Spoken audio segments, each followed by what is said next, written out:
বিসমিল্লাহির রহমানির রহিম। ঈদ মোবারক। প্রিয় দেশবাসী, আসসালামু আলাইকুম। ত্যাগ, তাকওয়া আর সংযমের শিক্ষা দিয়ে বিদায় নিয়েছে পবিত্র মাহে রমাদান। মাসব্যাপী সিয়াম সাধনার পর মুসলিম উম্মার বিশ্বজনীন ঐক্য, সংহতি, সহমর্মিতা এবং অনাবিল আনন্দের বার্তা নিয়ে এলো পবিত্র ঈদ উল ফিতর।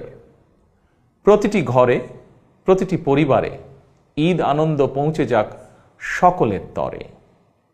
আসুন আমরা রমাদানের আদর্শে উদ্বুদ্ধ হয়ে একে অপরের সঙ্গে পবিত্র ঈদ আনন্দ ভাগাভাগি করে নেই। ঈদ উল ফিতর উপলক্ষে আমি প্রিয় দেশবাসীকে জানাই পবিত্র ঈদ উল ফিতরের শুভেচ্ছা।